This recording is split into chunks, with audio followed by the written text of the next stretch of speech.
I definitely so. My name is Laura François. I am an impact strategist and designer by training or by trade, um, and a founder by, I guess, by nature. I am the co-founder of something called the Spaceship, which is a program, an education program for misfits and rebels all over the world who want to solve big, challenging world problems through business. So we basically teach individuals how to think about global impact and how to think about entrepreneurship, and launch something that can solve for some of the many challenges. We have no shortage of challenges.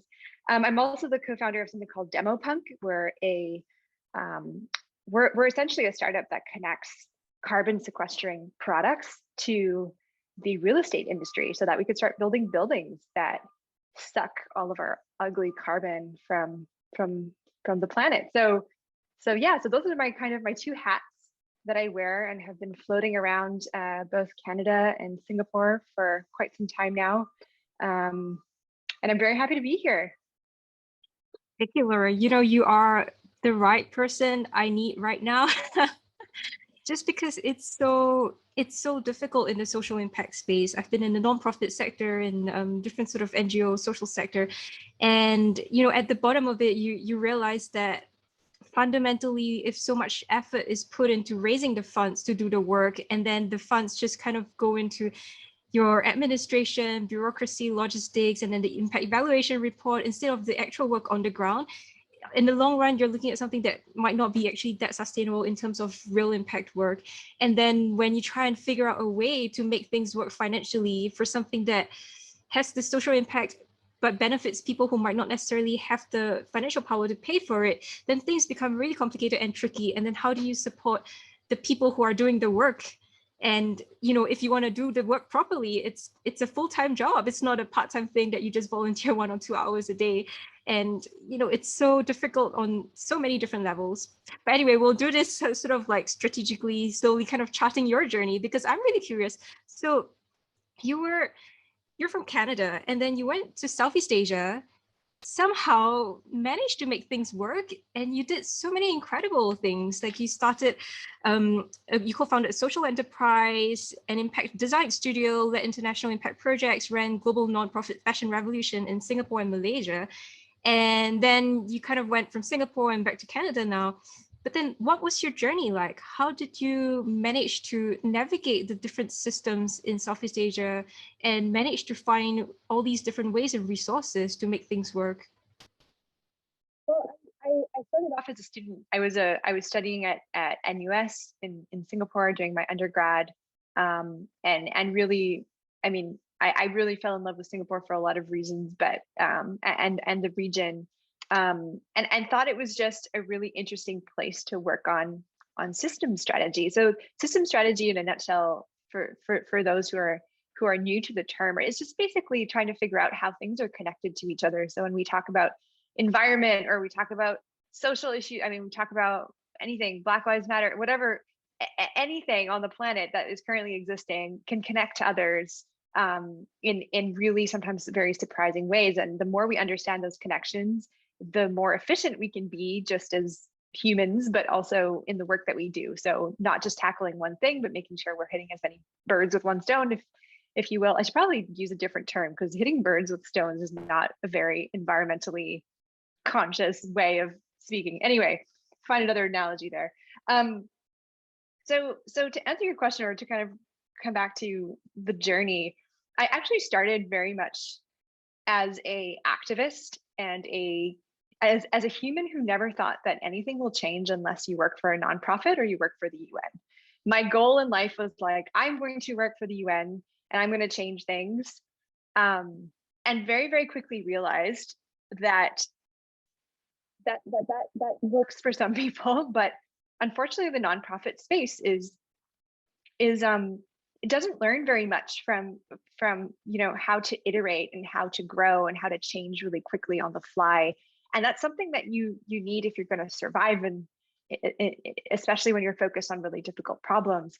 So when it comes to even like fundraising, so the way nonprofits work, right, is you fundraise, have all this money, you put it towards the cause that you're raising for, the project you're raising for, but it doesn't sustain itself. So the next year, the next season, you have to do the same.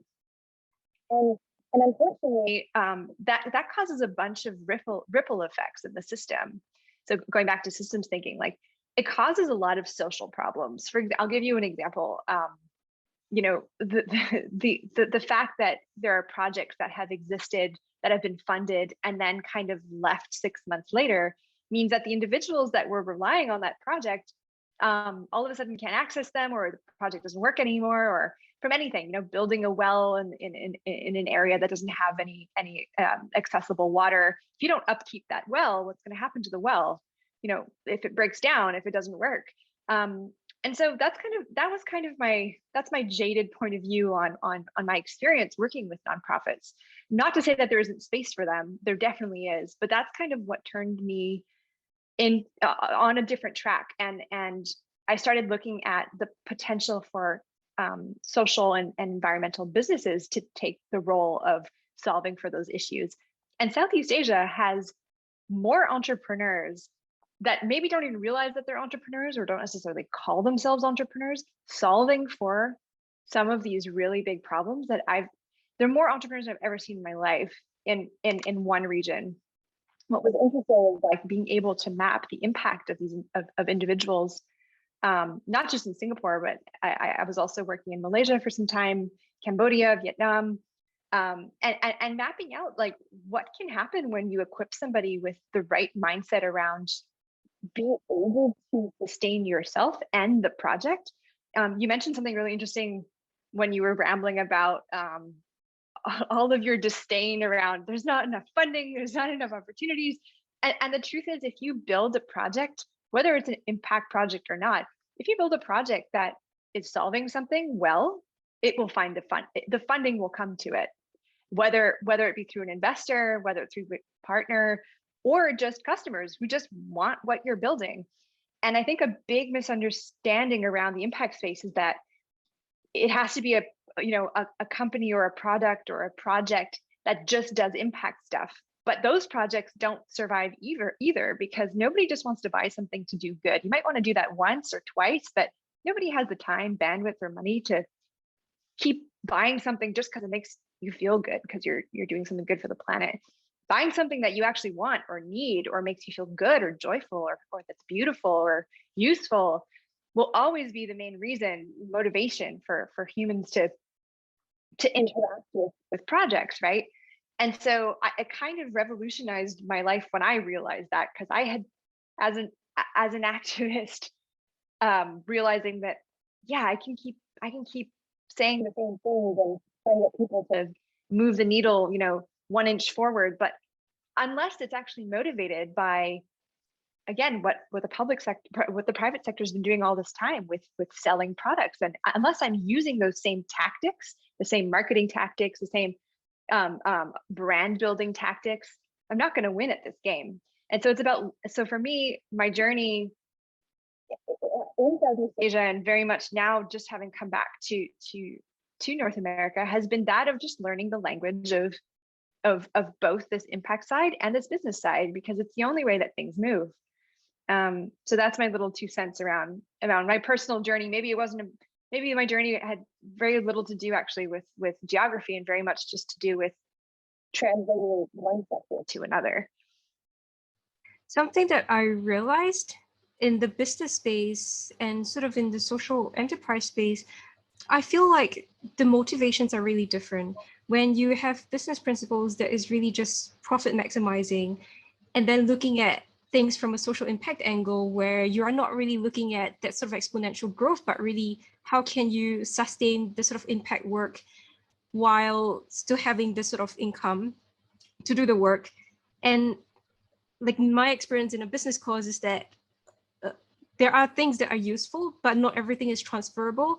And it's very difficult to bridge between the social impact world and the business world when, all of it is just teaching about how do you maximize profit, how do you scale, and blah, blah, blah. And they don't actually consider ethics or, exploitation of resources or anything about that, because it was just about, mostly maximizing your revenue, cutting your cost.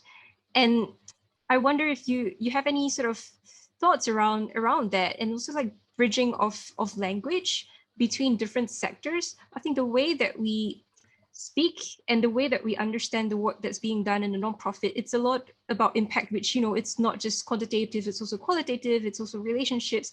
Yet when speaking with businesses, from what I've learned so far, it's a lot about KPIs and numbers and data, like how can you justify the impact that is being done, and then what kind of numbers are you looking at, and if I can quantify that, then it's worth the support.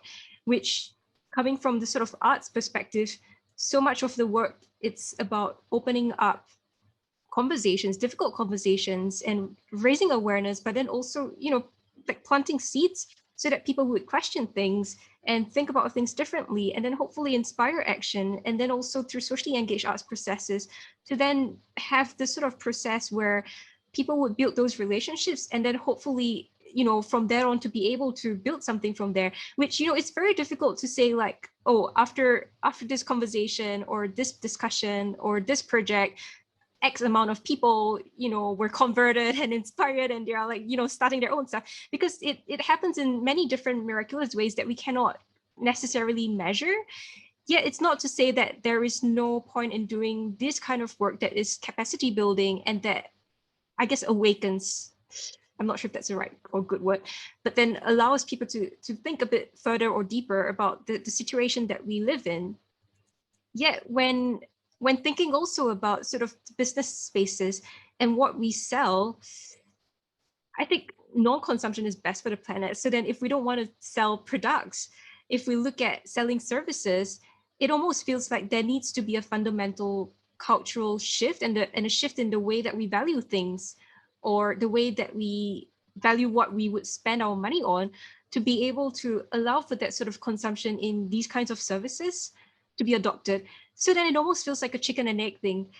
You know, if you don't change the culture, then people are not going to shift the ways that they buy things, even if they have the purchasing power. But then if you don't have the sort of income coming in, then how do you do the thing that shifts the culture?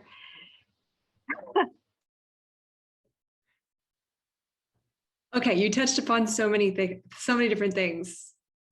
Is there a specific question or angle you want me to enter this on? Because there's so many different ways I could do this. I guess value, you know, when you are offering something that has this sort of social impact, that has potential for social transformation, but then it's not necessarily able to be measured in your sort of data ways, yet there is value in that. And then the sort of culture not quite being there yet to pay for these services. So then how do you go about doing it? It's a difficult question. Okay. So let's start here. Is everything that's valuable measurable? No. Love. The way I love somebody, I can't measure, but it is probably the most important and biggest thing I can ever give somebody. And I think of art the same way. Love and art, what connects both of them is that they are a renewable resource. You can give as much as you want, and you will always have more to give in terms of creativity, in terms of your artistic process. Yes, you might go through dry spells or times where, yeah, you have a block, but it is still a renewable resource. Does that necessarily mean that it's easy to fund stuff that is not measurable? No, absolutely not. Every art project. So I've collaborated. I'm actually extremely, though I don't consider myself an artist, I'm extremely fascinated by artists, and I collaborate with them oftentimes because they can communicate what it is that I'm trying to say from a awareness building perspective much better than I can, because it's untangible, because it hits heartstrings, because it talks to people on a human level better than any figure, number, data, statistic can ever do. And so art and artists are my Trojan horse to get into conversations that are difficult to have with stakeholders that are difficult to communicate to. So that's to me, that's something important to recognize. However, I think that just saying that, oh, I'm ahead of my time, or nobody understands me, or I'm creating art, or I'm creating a product that like doesn't have any real financial value, but I know it's going to do something impactful. There is room for that, but I also don't want to make it look so black and white, because the truth is that we need change at scale. And when things happen at scale, whether you're a nonprofit, whether you're a government, whether you're a business, it will be about numbers, because it has to be. Because if it's about the individual, even when you're scaling, let's say it's COVID. We're talking about vaccines these days. Still waiting to get mine. Many people are waiting to get theirs. If it was about the human experience getting a vaccination, we wouldn't be at the place we're at right now, vaccinating in the numbers that we're vaccinating. It has to be cut and dry. It has to be data driven. And that's impactful in this moment. And the same can be said for delivering emergency goods and water and food. I mean, so when we can't just look at impact as something that is very black and white, it has to be something personal, or it has to be something unquantifiable, or vice versa. And so I just want to make that point there, because there are some really amazing companies that are incredibly impactful, who don't consider themselves an impact company, who don't even measure their impact, but their impact is widely felt. And I'll remind people here, impact doesn't necessarily mean good. Facebook is an incredibly impactful company, probably one of the most impactful companies of our decade. Impact is positive and negative. It's up to the person spearheading this, the designer of the mission, the designer of the product, to be able to try to mitigate how much good versus how much bad. And that is true for business, that is true for art, that is true for nonprofits. Because just because you're a nonprofit and you might have labeled yourself as a do-gooder does not mean that you don't have negative impact in the process. Just because you're an artist that is creating environmental art, if you're creating that art with a specific process that requires a lot of energy and a lot of resources that are unrenewable and basically, if you're creating a system for yourself to create an art piece that essentially is creating more negative impact and creating a larger footprint in the process of doing that, you have to sit there for yourself and try to quantify that. Even though it's unquantifiable, try to quantify that. And unless you're having those questions, no matter who you are, what sector you're in, we're never going to reach a place where we can start making better decisions. So it's not as black and white in terms of businesses doing bad and nonprofits and social designers are doing good. It's that if we're not thinking about what negative might be happening while we're doing a positive, we're always going to be sitting in the same place. I want to give a quick example. I knew somebody a client of mine wanted to create leggings, wearable leggings to exercise in, out of plastic. This is like 8 years ago when no one was really doing this yet. And it was like, we're going to take plastic water bottles and we're going to transform this into fiber. And then we're going to make leggings and we're going to sell these as recycled leggings. Amazing. They ran out of water bottles. So they started creating empty water bottles to produce fibers to produce leggings. Yes, there are recycled water bottles, but where did you get those water bottles? If you had to produce them yourself, does that really fall in line with what it is that you're trying to do? And so this is a question that everyone needs to ask themselves through their work at every stage. It's not just at the beginning of the inception of the idea, it's at every stage. So that's my little 2 cents on the impact stuff. And I just want to quickly address another point that you made around, well, it's really hard to get things funded when it's just an impact project or it's an art project. I think there's tons and tons and tons of funding available out there, not necessarily for the impact space. So instead of waiting for funding to arrive in the impact space or funding to arrive in the artistic space, start creating things that people really want. And that sounds like a cop-out. That sounds like oh man, now I need to go mainstream. Now I need to start, marketing my stuff as, whatever these corporates want. No, but if we're going to change things at scale, isn't working with a very large corporation, very large multi-million-dollar conglomerate, and enabling them to leverage great artists, great impact entrepreneurs, and finding places of collaboration, even if it's not 100% true to your artistic vision, or it's not 100% true to what it is that you've set out to do, there's still a lot of positive impact at play in doing those types of collaborations, and there's funding available for that. So it's about reframing what it is that you want to do.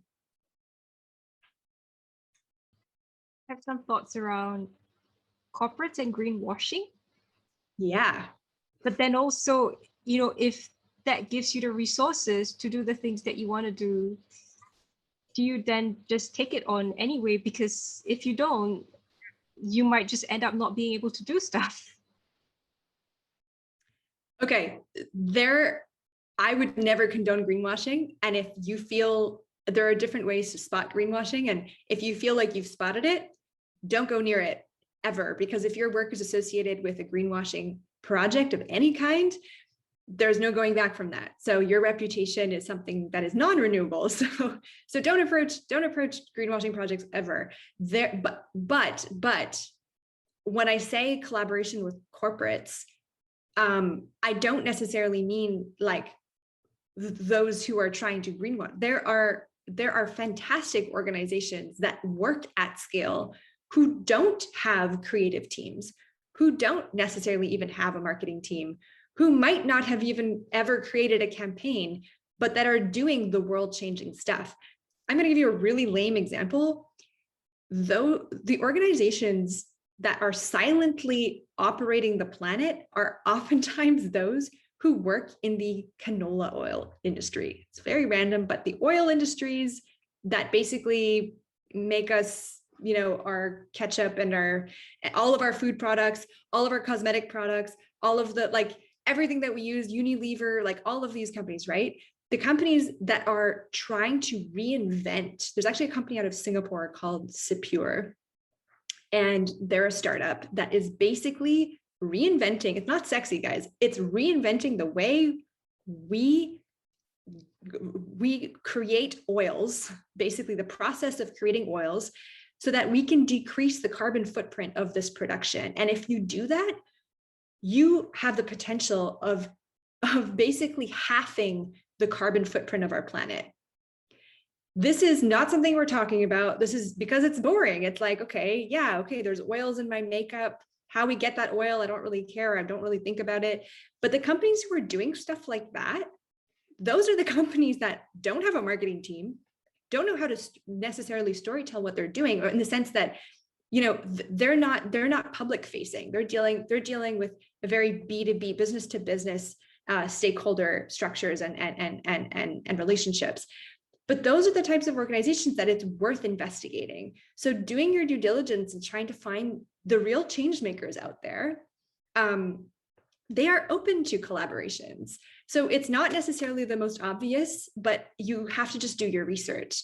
And again, it's so much about using your superpower, your art, your creative strategy to help leverage those who are doing the very data-focused, scale-focused work in this world that is making its mark. I'm not saying that artists are not as worthy as these researchers and scientists, but unless they work together to actually try to amplify each other's work, yeah, you're working in these two silos that unfortunately the scientists are never going to get their word out there as well as an artist would, and really touching people about their work. And an artist is never going to make the type of impact at scale that the scientist would. So that's what I'm talking about. What were some of your strategies? How did you manage to reach these people from the beginning? What made you even start thinking about this direction? I think for me, it was about trying to identify which industries were not necessarily the top of the iceberg. So everyone's talking about, when I was running Fashion Revolution in Malaysia and Singapore, I mean, it was and it still is a very sexy topic. Everyone loves talking about the sustainable fashion stuff. However, there is out of the sustainable fashion stuff, what was really interesting to me was the water pollution side, because the water pollution side and even the fiber technology side was where it was at. I mean, you can talk all day about how secondhand clothes is important, but at a certain point, unless a scientist is coming up with new ways to create fiber recycling technology, we're not really going to, you can shop at a thrift store all you want, but we're not going to get where we need to be in terms of our climate goals. And so to me, it was just about digging deep in the subjects that I thought were interesting. So fashion or food or whatever else, and try to actually figure out, do your own research, assess where it is that the most potential for impact is happening. And then figure out, well, okay, well, who's doing that stuff, and approaching those guys. But trying to really assess, like, who are the key players. And I'm telling you, in Singapore, there is way more happening than meets the eye when it comes to startups, businesses that are really trying to tackle these root cause problems. And what I think is most fascinating about trying to figure out your root problems, or trying to identify root problems, is that once you get there, you realize that everything above, though it's important in the system and it moves things forward, they're all band-aid solutions. And when we talk about impact at scale, band-aid solutions have a very limited shelf life in the grand scheme of things. So a very tangible, so this is something we teach at the Spaceship, is this 5 whys strategy. So anytime that you're trying to identify a root cause, go for the 5 whys, and it works like this. So what is the problem you're interested in tackling? So I'm interested in tackling the fast fashion space. Okay, why is fast fashion happening? Well, because, I don't know, let's think of something random. Fast fashion happens because people love trends. Okay, why do people love trends? Well, because people are addicted to social media, and people are very susceptible to looking at other folks and getting jealous. Okay, why are people so addicted to social media? Now we're getting into something interesting. We're only at the 4th why. If you go all the way down to the 5th one, I bet you'll find something really cool. And so when we start talking about people's addiction to social media, you can actually start solving for why fast fashion is so shitty without realizing it, but you're actually tackling something that's way more impactful than just going out there and telling people stop buying clothes. Because sure, some people will say, okay, sure, thank you very much for that piece of information, I'll stop buying clothes. But if you actually help them figure out why they're addicted to social media, which is making them addicted to buying clothes, you're talking about a long-term effect. So exciting. You just opened my eyes to a whole new different perspective out there that intersects different sectors, yet also allows a place for the arts to be able to do more good. And it's almost like fitting the puzzles in all together. And also like the sort of 5 whys strategy, it reminds me also of certain therapy techniques where, you know, if you have a certain emotion, if you're feeling really angry about a certain issue, why are you feeling angry? And then when something comes out, what is the next why, and the next why, and the next why? And then so you get to the root of the problem, which, you know, sometimes links to your childhood or whatever that is. Something that I am also really passionate about is that I think a lot of young people who are concerned, who are aware, who want to do something to make a difference, often don't have the resources or don't know how or where to start, or that they find themselves in a position where they started something, but then they cannot sustain it, and they don't find the right tribe to be in to be able to support them to move forward. And it kind of feels like there isn't an ecosystem of change makers out there that is supportive, that crosses between different sectors to then actually be able to like guide people through that journey and process. And so often people just burn out along the way. And how long could you sustain that if you are kind of like in your own circles and, you know, with people who are maybe not very supportive of your cause around? And how could we sort of change this or create more supportive environments for this? I wonder if you have any thoughts on this. I think, well, I empathize. I mean, shout out to anyone who's feeling like they have no tribe, or they feel like a total misfit. Like, yes, recognizing that, and not about to tell you it's all going to be fine, you'll find your people. Sometimes you do, a lot of times you don't. That doesn't mean you should give up on what it is that you're doing. I was going to say that sometimes it happens in the most unexpected places. I've very rarely found my tribe with like if I say like, oh, you know, I'm an impact entrepreneur, I'm going to go hang out where all the impact entrepreneurs hang out. Yeah, sometimes sometimes I'll find some really great nuts in there, but I've always been very surprisingly, I don't know, taken aback by finding chaos particles, like finding people in really unexpected places when you sit there when you sit there long enough and you focus long enough on what it is that you're doing. I wouldn't have started collaborating with artists if I had stayed in the impact measurement, impact strategy space, right? And so being, letting yourself be that adventurer, I call myself a cross-pollinator. It's the only way I can really start. And I came across this word very recently as being like, oh, that's how I feel. Because yeah, I don't stay on one flower for very long, and it doesn't mean I'm flaky, and it doesn't mean that I don't like that flower. It just means that I actually derive more inspiration, more focus, more energy when I am hopping from flower to flower and I'm cross-pollinating, and what it is that I can leave behind, whether it's in an industry I don't know, whether it's an industry I know little about or I'm jaded by or whatever else. I think that whatever happens at the intersection of worlds is much more interesting than staying in your world.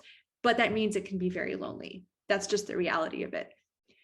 So I guess I don't have a solution, but I will say that putting yourself in new spaces is more likely to bring you to interesting projects, interesting opportunities. I didn't just happen on being able to starting to like think about art with scientists. That just didn't happen. I had to start hanging out with scientists. I need to start hanging out with founders who are doing stuff that I didn't understand, that I was like, please explain this to me like I'm a 2-year-old, because unless I was able to do that and had the encouragement of other people to say, yeah, go try it out, I wouldn't have done it. And I would have still been hanging out with, again, the impact strategy folk, which I love, by the way. Shout out to all my impact strategy people. But again, the cross-pollination factor is what's interesting. And I think especially artists will understand, you understand this, like you have to put yourself into scenarios where you're shocked, you're excited, you're curious. And so, yeah, don't try to find a tribe, try to find pockets that you can float between. I think that's what's important. And whether that's in Singapore or anywhere else, I think especially the last couple of years, what's great is that people are realizing that there's benefit in bringing more creative folks in, because we wouldn't have survived this pandemic without the creative folks, without the artists, without, what did we all do? We all watched Netflix. We were all scrolling on Instagram. We were all consuming art and creative stuff. So I think there's been a shift. I have recognized a shift where there are a lot more doors open for creatives to just come in and have a seat at the table. Even if it's just to observe, even if it's just, and so take that invitation, even if it's lonely. That's my suggestion. Thank you, Laura. You just answered a big question of mine without realizing it, because I've been trying to organize cross-sector conversations in Singapore and actually also internationally, just to bring together people who are passionate, who want to do something to make a difference and come from completely different fields, because somewhere in there will lie the opportunities for things to cross-pollinate and for financial opportunities to arise for people who don't necessarily have that. And it's just been so difficult to put it across, I think also because I don't have the clarity of what is going to come out of it. What exactly is the sort of impact that can come from this space? But you just so clearly illustrated that, if you just put like two different pieces that don't usually match together, but then they're all sort of going towards a certain mission, then there could be sparks in there that could bring each project forward even further and bring that impact to a space that is much larger and wider. And this next question that I want to ask is about focus, because I think a lot of times for change makers, especially when you're just starting out, when you care about everything that's happening in the world, it's very difficult to just focus on one thing. And also the more that you switch between different domains and fields and sectors, the more it feels like, people look at you as though, well, you just don't have focus. And then you might think that you have some focus, but then actually your mind is everywhere, buzzing around all the different dots that you're trying to connect. So then how did you manage to find your focus and really work on something? I didn't. I think you just set me up for failure with that question. How did you find your focus? I'm like, okay, brief history of the life of Laura. I started in end of life care. I started in palliative care services. Thought was really motivated by that. I had an amazing mentor in that space, and I thought, that's what I'm going to do with my life. I'm going to work with people at the end of their lives. Then I did it. Then I started doing corporate social responsibility. Then I did my master's in India and discovered nonviolent communication. And I was like, interesting, I'm going to work with activists and do nonviolent communication. Then I started realizing while I was studying that, then I realized the impact of the fashion industry, because I was working close to production sites in India. So then I was like, okay, the fashion industry is my thing. So I started doing the fashion stuff. While I was doing the fashion stuff, I noticed that there was a lot of people who work in the fashion industry as garment factory workers who are refugees. And then I got really into the refugee space, and I was like, migrant work is really interesting, and migrant workers in Singapore. So that was my first like kind of focus. And then I was looking at Rohingya crisis that I was looking at. So that became a thing. Then after that, I mean, so it's just like, okay, then I did the refugee thing. Now I'm back in Canada. I'm working with entrepreneurs who were ex-garment factory workers, because I think that there's an interesting piece to play in terms of education and business and women's education and business. And I just recently started a company in the real estate industry to do carbon sequestering products. Do I have a focus? I mean, like, I don't know. My mom definitely doesn't think so, but love you, mom. So I think the truth is every time, so this will happen when you're cross-pollinating, and this will happen when, especially with you, you're creating these conversations. Like you said, part of your mission is creating these conversations. And the benefit of it is you might discover something awesome. The downside is that you might discover something awesome, and that will lead you down a new rabbit hole and might require you to kind of shift focus. I don't believe in people who have had linear careers. I really don't. Because again, there's strength in understanding what's outside of your silo. That being said, people who are masters in their space, I think that there is real benefit in mastering skills, but not necessarily industry. So you can be a master creative director, a master illustrator, whatever it is, a master data scientist, but you don't necessarily have to commit to just being a data scientist for SaaS products in the food delivery space, whatever, right? And that's, I think, where the benefit, I'm coming back to systems thinking, which is, I think, is my biggest love of my life, is just this idea that no matter what you want to focus on, if you pick anything, you pick, I'm really interested in women's rights, like that's what makes me tick. The truth is more women are affected by climate change than anybody else, women and non-binary. So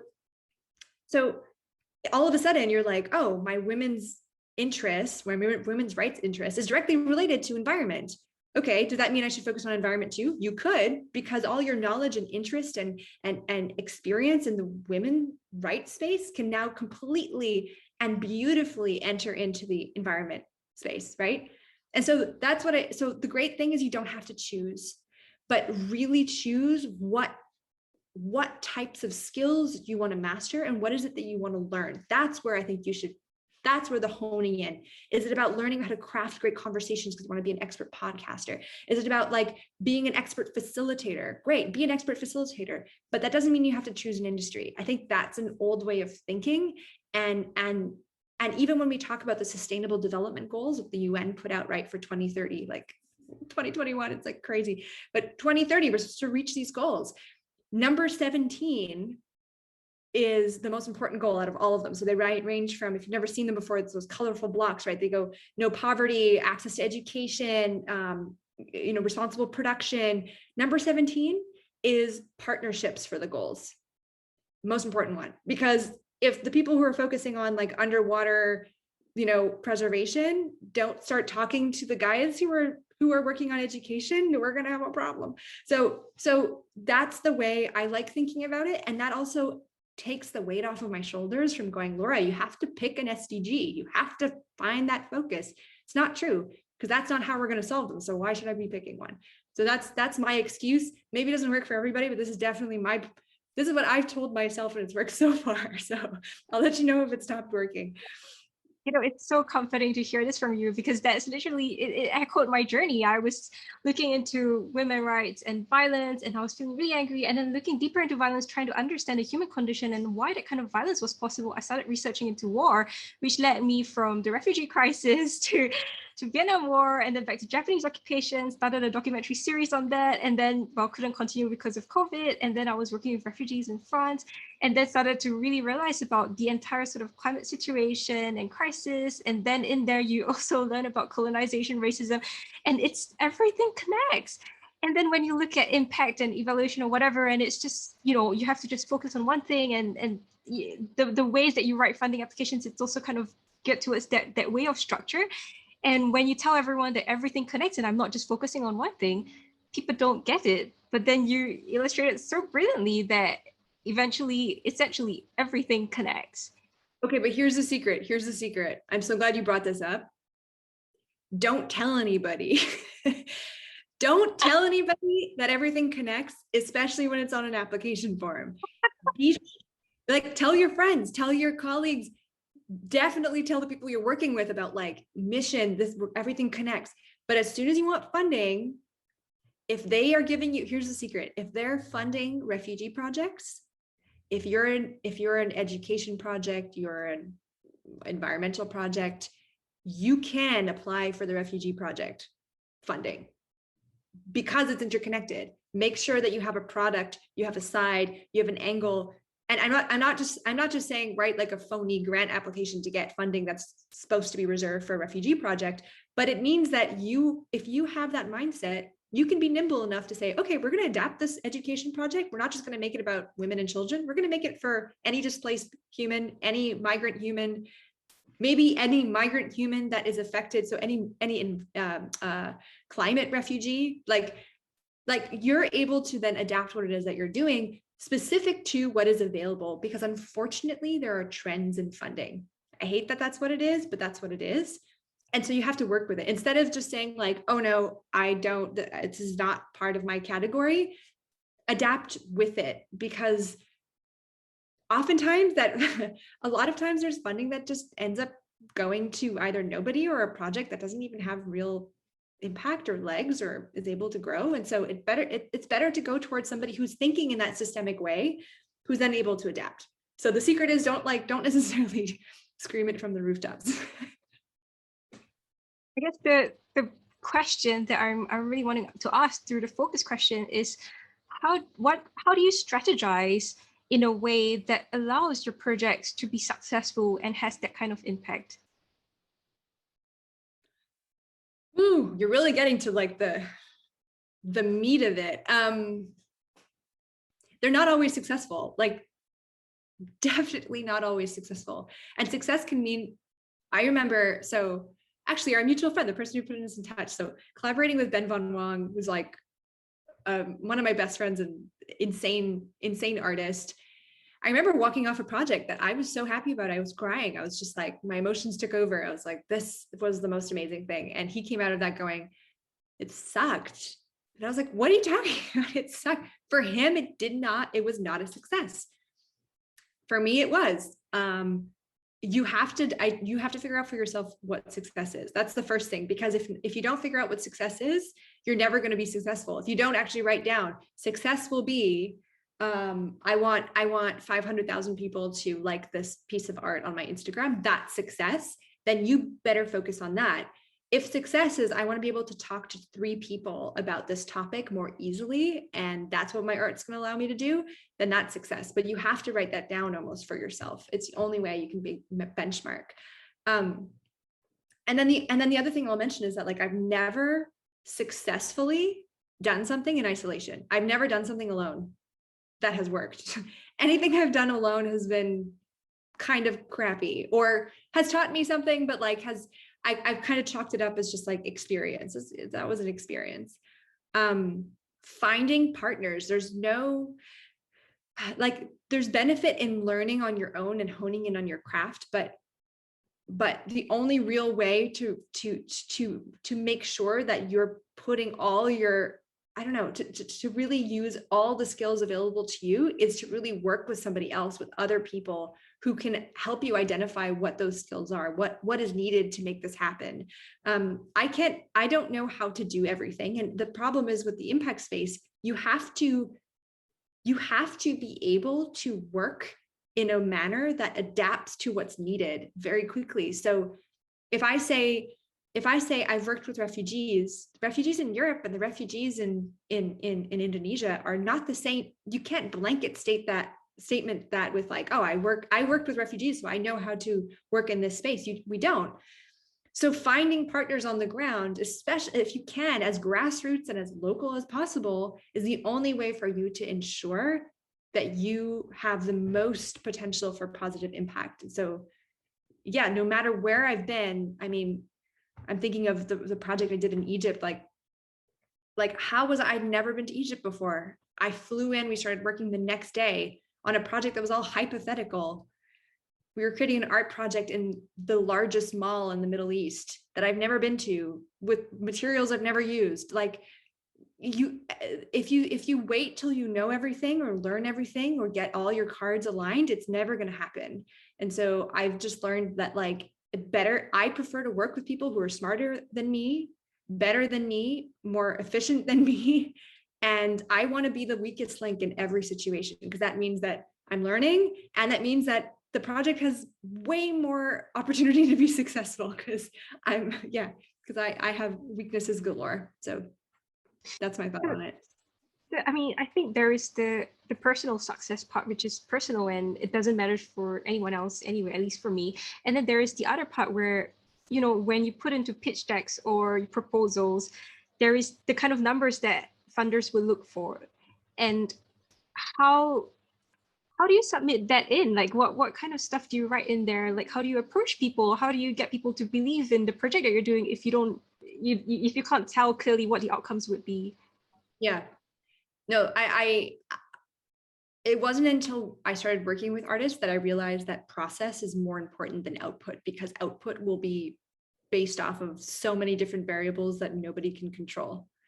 And writing a proposal based off of an output is really, really putting you in a position that's kind of in a corner. It means like, let's just take something basic and visual. Like, let's say you want to create a mural for a client. They're going to want to know what the mural looks like exactly before they fund you. You know, that might work because you can create that, you can digitize that first, you can create a mock-up. Good, you're set. But if you're designing, I don't know, I'm even thinking some of the installation work we did, or even just when I designed like projects that are like conversation projects or experiences, like I don't know how that's going to happen. Like I don't know if people are going to like it. I haven't done it yet. So the only thing that I can guarantee is the process. And that's something that I've learned to pitch, instead of, oh, you know, I'm pitching you this experience that people are going to rate 5 stars. People are going to walk out of there knowing exactly what the SDGs are all about. Here are all the things that they're going to learn.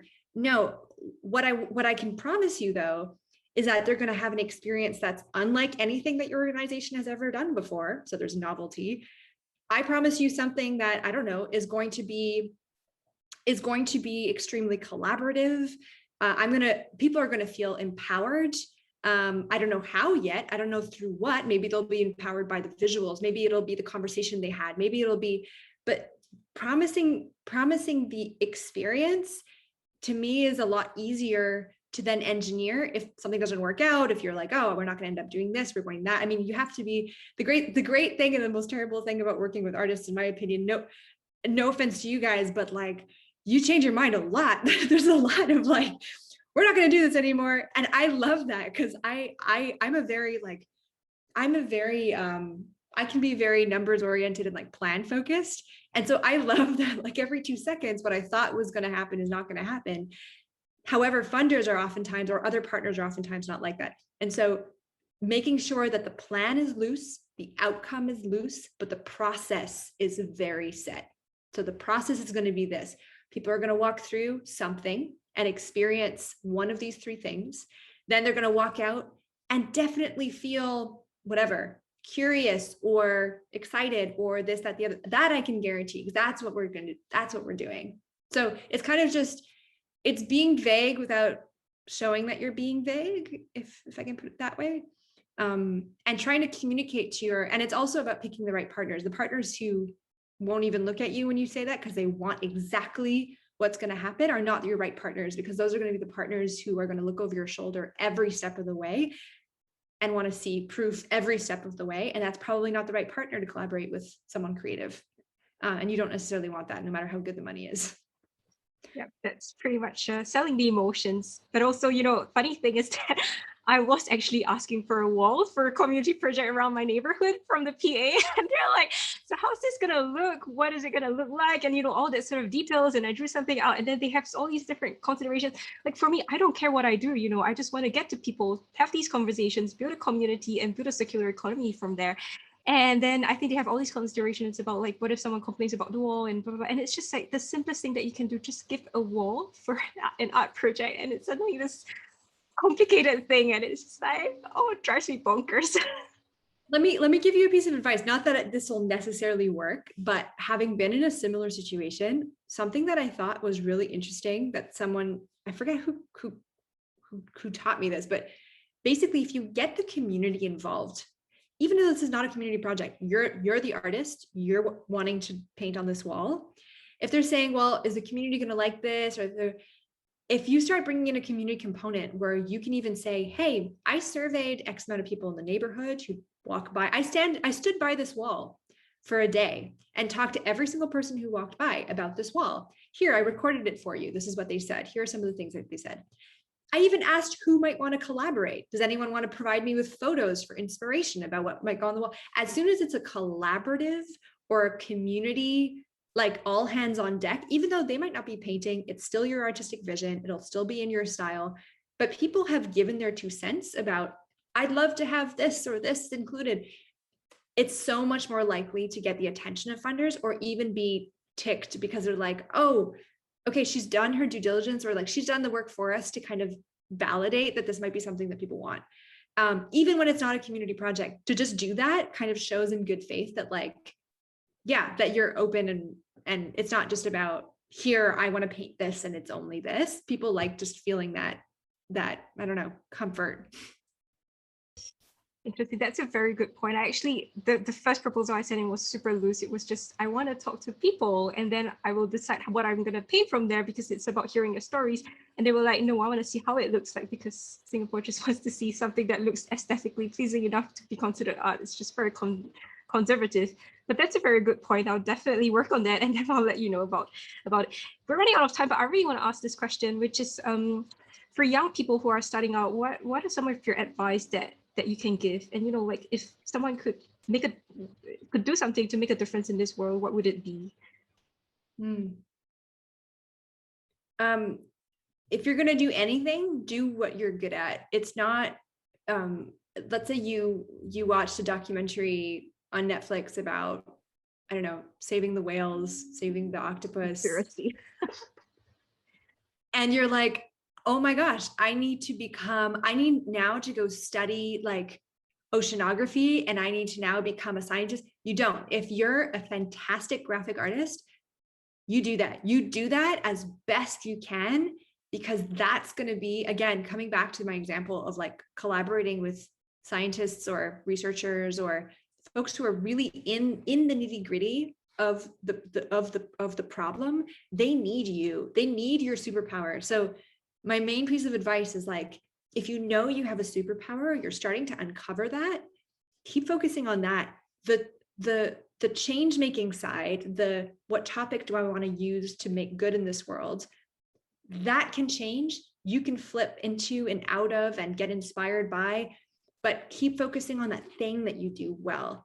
I wish someone had told me that, because I've always morphed myself into what I thought I needed to be to get the job done, ignoring what it was that I loved or ignoring what it was that I was good at, not realizing there was a place for that in impact making, impact building.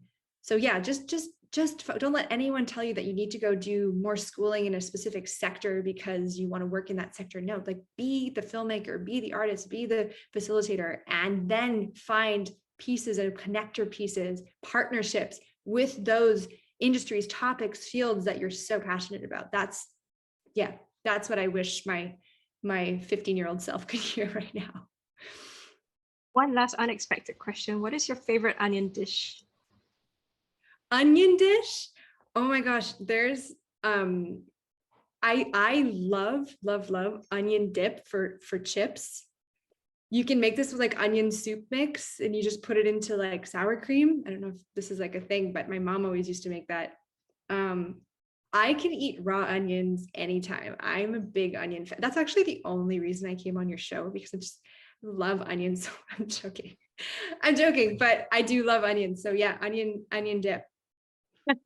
Thank you, Laura, for your passion, your purpose, your motivation, your energy, and also it's just such good advice that anchors and helps people navigate forward, especially now in a time where everyone feels actually very quite lost, especially artists. And I think you provided some answers in there. So thank you. Oh, Thank you for being on the show.